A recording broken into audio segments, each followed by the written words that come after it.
to the NSL Offseason podcast. Hi, I'm Caleb Freeland, and we're here doing another podcast here. This time, I'm talking to Tsypa from Terra, the captain of Terra. Thank you so much for hopping on here. It's very exciting to get to chat a little bit. Yeah, thank you. It's an honor for me also, be and to represent the team, of course. So, let's just start off a little bit and talk about the 2023 season. You guys, I'd say, performed pretty phenomenal. You wanted to tell us a little bit how your season went? I think you guys ended 3rd or 4th on the regular season play. You guys got to play in Globals, but you also got to play in the EU Championship. So just highlight it a little bit for us. Yes, this was for us and positive season. We are level as a team was written by the new players that joined this year's team. We won some trophies and we were able to make it to Global this year. So I'm very proud about the team. The cohesion in the team is also strong and it's getting stronger. So yeah. Right on. I just wanted to pull that up to get my clarification, but yeah. So, I am a bit biased. I was just talking to Bert in the previous cast that you guys are my favorite team, but part of it too is that you guys just have so much fun on the field.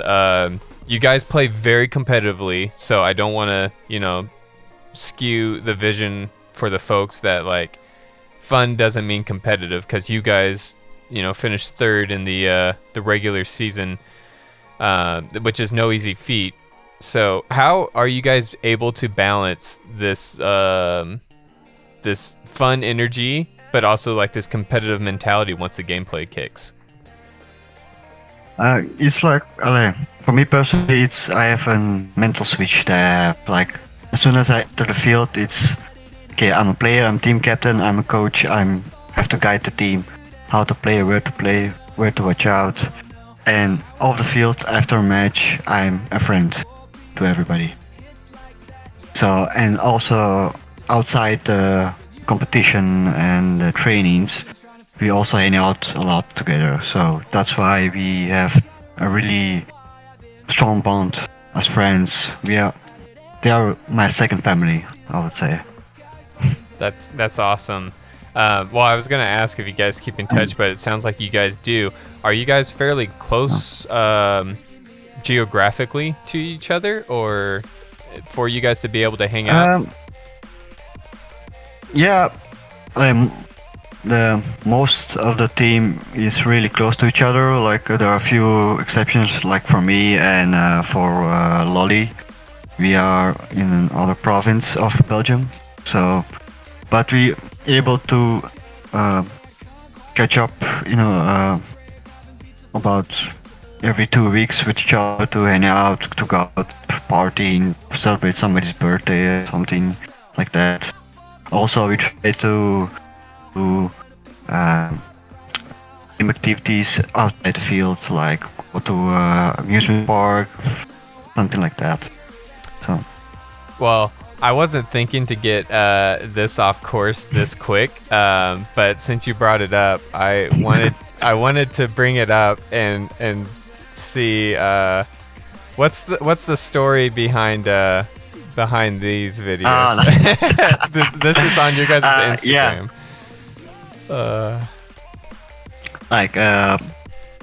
Story behind this is Fire Pants. In her free times, she also do pole dancing. She's an instructor also, and for her birthday, they allowed her to host a lesson for friends and family, and that was that. That's awesome. I feel like that's a very unique friend bonding, team bonding experience. Yeah. It's also I can tell from now from experience. Do not underestimate it. It's really hard. It's I would say you can consider it as a sport because physically it's really demanding. Like afterwards, after that day, I was sore for 3 days. My core was fully sore. Yeah, so a good workout. Maybe we'll see more more it's a teams good doing this for workout. workouts. A lot of people laugh about it, but if they try it, I think they will think differently about it. Yeah, I would say that one was supposed to be like an off kilter thing, but I was like, oh well, we're talking a little bit about like the bonding experience and like hanging out and stuff, so I wanted to knock that one out real quick. But so we are in the 2023 off season. Is there anything particularly that you guys are doing now? Airsoft maybe related is the best way to say it.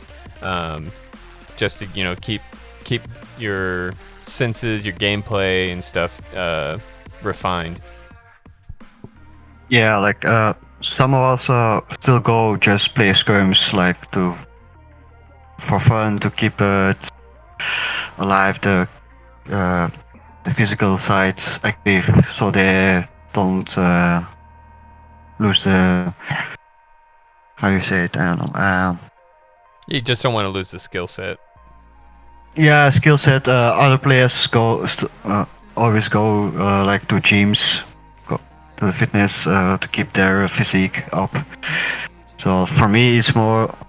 Me personally, it's like, okay, I know the dates, I know the places. Okay, I have to check out for the cast and everything what the captain needs to do. So that's my part of the game. And we're gonna be starting training soon, so yeah, I say there's no rest for the competitive. I don't think that's how the saying goes. No. Yeah, I mean, in this sport, you have to be on top of it. I mean, like, we are still not 100% fully cohesion with each other. There are still some kinks that needs to work out. Like, also, we are at this moment looking for extra players to reinforce the team and help us grow a team. So that's what we're doing now. Yeah. Well, the nice thing is, well, I don't even know if I pulled this up. Oh, okay, I did. So at least the nice thing is that we do know the dates for the 2024 season. I believe these were released yesterday as of us recording this. I just realized I dated ourselves, but that's all right. So you guys are playing in quite a few tournaments. Yep. How do you guys feel about that? Like, what's like the preparations for that?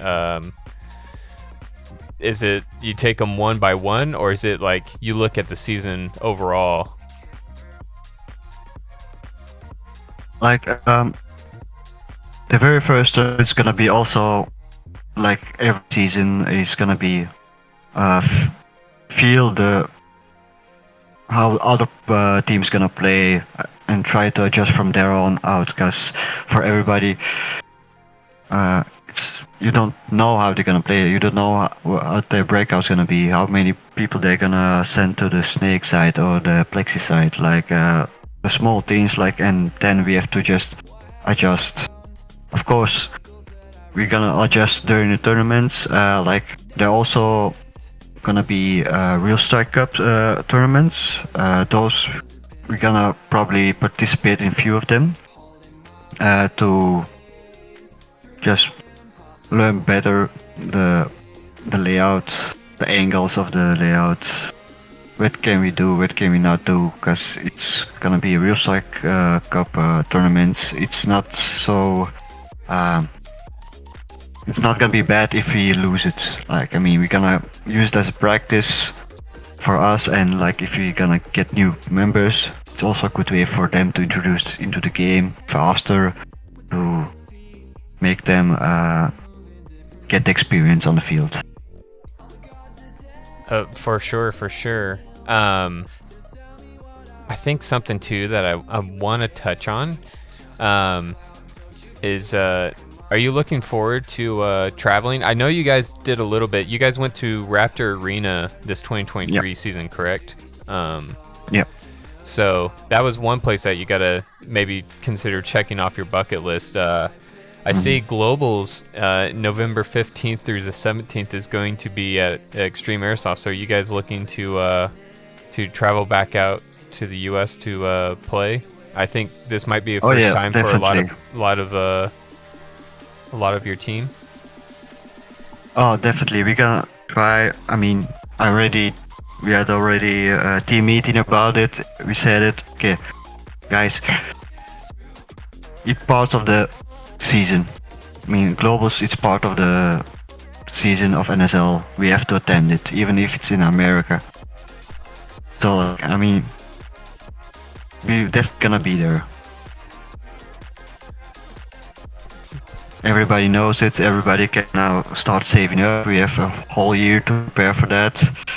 So, like, making sure that that the documentation, travel papers are all 100%, and the budget's gonna be also there for us to be there. Yeah, and I think that that's huge for teams to understand. It's like you got to plan the season expecting that you're going to make like the full season to qualify for globals, because a lot of that stuff requires so much preparation, whether it's financially or passports, shipping your gear, making the connections, figuring out addresses to send to where you're going to stay. And then, I mean, that dictates how many times you go out to eat versus eat some ramen at night, right? Yeah. I mean, like, the hardest part is for our team is like for work taking day off to go travel. Like, and I know not every member of the team is as excited as the most of the team to travel and spend much money to travel just to play NFL. Yeah, and yeah, it's like, but it's understandable. Like, it's not for everybody, but like 90% of the team's definitely gonna be doing their best to get there. In preparations for 2024, are you guys looking to make any gear changes? Are you guys still using the same, pistols, rifles? I mean, you play rifle, correct? Yeah, I play rifle. Are you looking to change anything out, or are you pretty happy with the performance of your loadout at the moment? Yeah, I'm gonna definitely change some things out. Like, I'm still also researching about like the best in a barrel combination, but buckling. Like, I'm testing out buying each one and testing out. Also, I'm gonna upgrade from my ESG grip because I still have the polymer one. I'm gonna to upgrade to the aluminium. Like those things. Maybe fine tune a bit of the trigger. Those are small things, but it's coming time. But nothing too much, too big. Like. Well, I mean, it's definitely paying off. I wanted to mention, because I got to watch you guys for the first time as a team at Globals. The stream does not do it justice. You guys got some real trigger fingers on your team.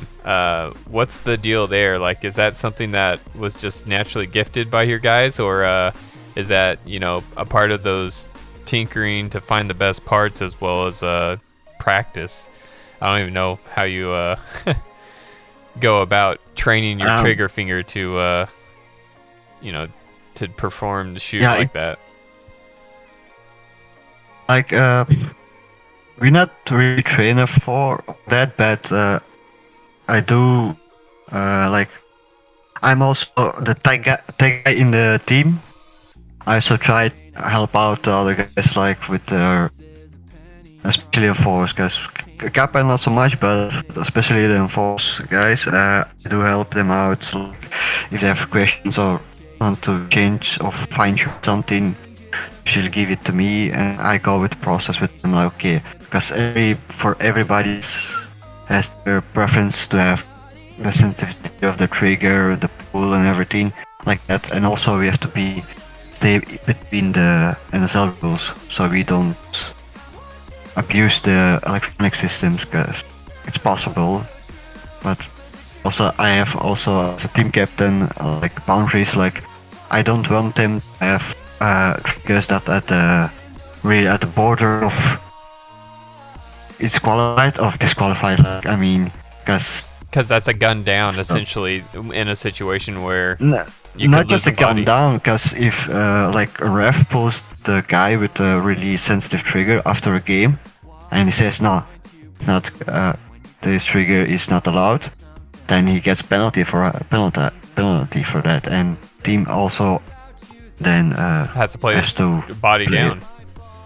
Yeah, body down, and I'm not sure. I think it's major or first degree. I don't know, remember, but it's really hefty penalty for that. So that's why I'm also like still watching, because I know some of the guys still, even after I help them to fine tune the trigger, some of them still wants to try to adjust it because it's not feeling 100%.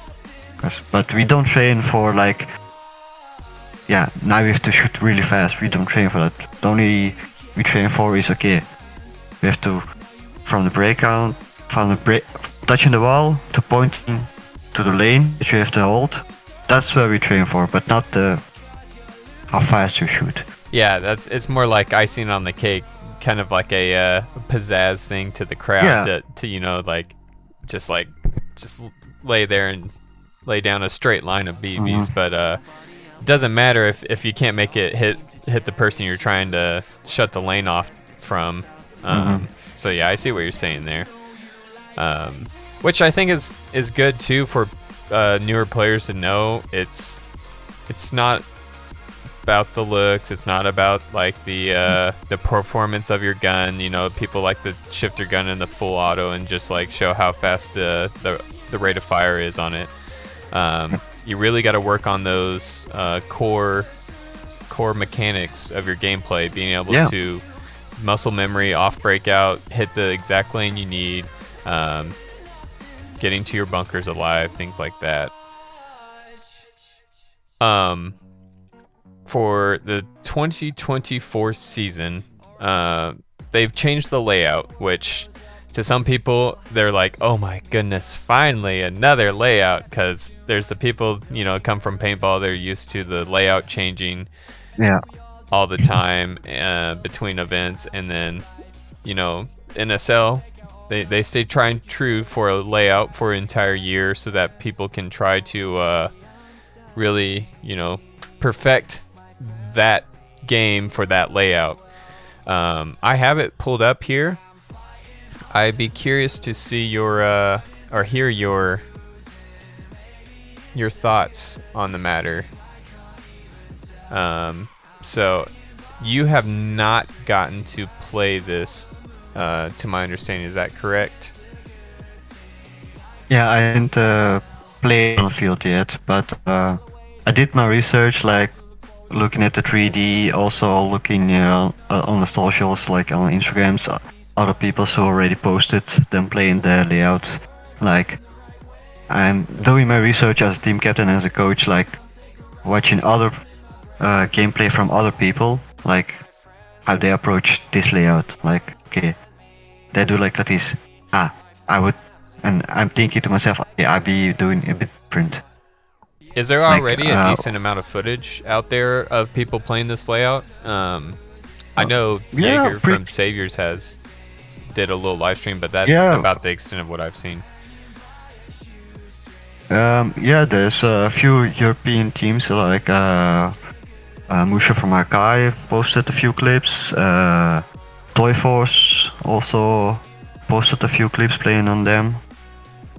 So from those clips, I'm already seeing a lot of possibilities how to play this layout. I mean, like, but what I can say is this is a layout that really resembles paintball, and I hear also everybody say it's like, okay, you have really a snake side where you have to crawl, and you have really the Dorito side now. So like, yeah, I mean, you really have the to play breakout's small, man. gonna be really tough. But the breakout's gonna be tough because it's pretty open. But I think as soon as you get to the plexi side or the snake side, you are pretty closed off of the rest of the field. If you keep your head down or do not peek out too much towards the center of the field. So you can really like divide the field in 3 portions. Actually, like the midfield, the snake side, the plexi side, and you can play really more one-on-one games gonna be, and I think the players that's gonna be playing the midfield, they are gonna be the extra support for the players for in the snake or plexi sides.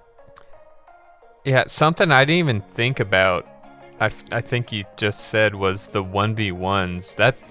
I'm very curious to see how that's gonna play out because I mean, people always like to play to the tall bunkers, so I feel like the Dorito side is going to be very heavy. But I mean, there's a few ways you can really try and change things or pull a quick one on somebody, because you can hide off that middle Dorito off breakout, get up to the 50 there. But I think a defensive standpoint, you're going to probably find this Dorito between the home bunker and the snake, because you're just so open. You got a good view of the field. You can just wrap as somebody makes a run down the Dorito side of the field.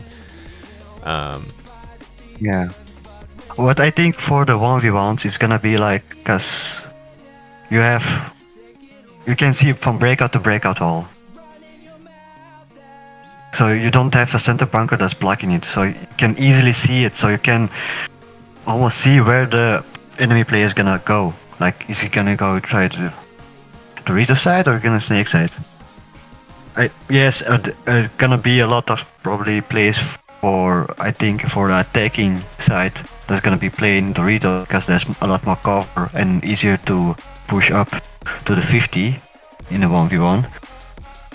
Right. But then as defender, you think probably gonna be more playing at the snake side, at the Dorito that is more closer to the snake side, because then you have, and you're right, like from this perspective, on your right side you have an open field, so you can see when they come in. So you can, I mean, if you don't have tunnel vision, then you can spot them before he can shoot you, so you can get in cover.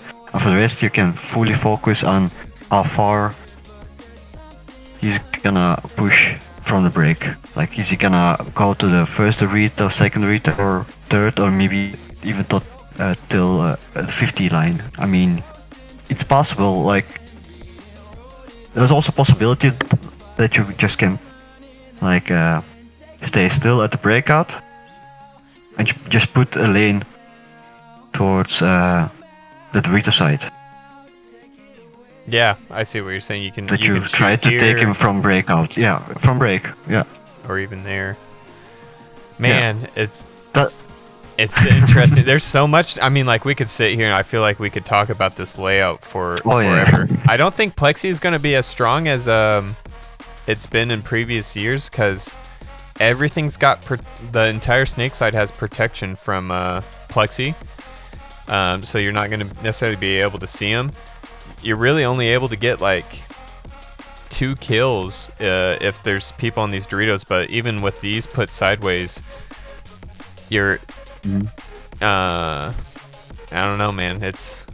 I don't think people are gonna hang out on that Dorito super long. I mean, it depends, because okay, this is a 3D model. It's perfect. Like the Field measurements of the bunkers are the same. It's just copy paste. Like, I know in real strike it's not gonna be that, because not every bunker is the same exact measurements, and since we are playing with just 6mm TVs, that makes a lot of difference. Like even after a round of playing, like how many times did you see that some players slide to the bunker, but they're going too fast, so they brace themselves against the bunker, and the bunker moves a few meters. Yeah. Like, and then it's off the rest of the day. Yeah, if the refs don't see it or don't catch it in time, it's for the next teams who are gonna play, it's a bit different. And that's from this season, the past season, it was like sometimes you had the Dorito plexi that was moved a bit more to the left or to the right, and it created an opening to shoot at home or not. So it's gonna depend. That's also what I say, and a good advice for every team and every new team is like, if there's time, always walk the field. If you have time, walk the field, because those small changes sometimes can make the difference.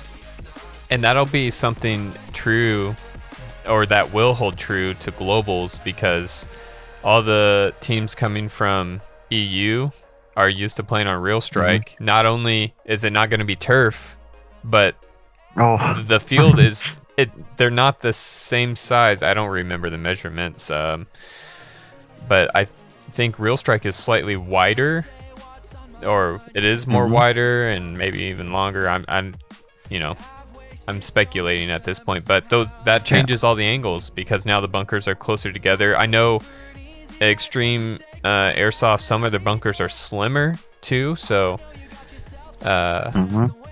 that'll be really interesting to see at globals, because everybody's going to be like, oh, I can hit this lane, I'm used to that. If they don't walk the field, oh shoot, that lane's not even there.